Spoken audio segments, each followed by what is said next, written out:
And in other news today, Wednesday is a day of mourning for former President George H.W. Bush. That's when family and friends will gather for a funeral at the National Cathedral in Washington. Burial at the Bush Library will follow another memorial service Thursday in Houston. That's where we find Courtney Zubowski, who picks up the story. Around the world, people are mourning the death of former President George H.W. Bush. Flower wreaths were placed on the gates of the Bush home in Houston on Saturday, the day after he died here at the age of 94. If there was any way to grant sainthood on someone, I think my father would qualify, just because he led with love in everything he did in his life.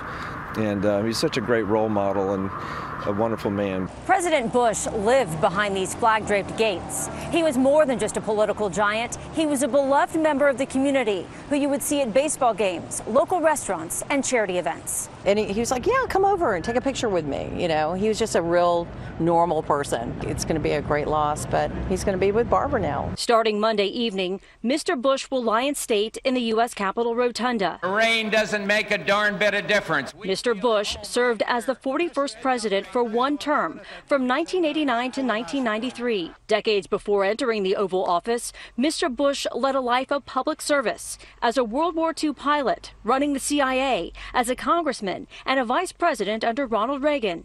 At his inauguration, Mr. Bush spoke of new beginnings as the Cold War was starting to wind down. The totalitarian era is passing.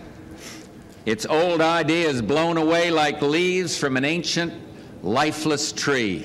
In 2011, President Obama presented Mr. Bush with the Medal of Freedom, the country's highest civilian honor. As he is laid to rest, his life and legacy will once again be celebrated. Courtney Zubowski, CBS News, Houston, Texas.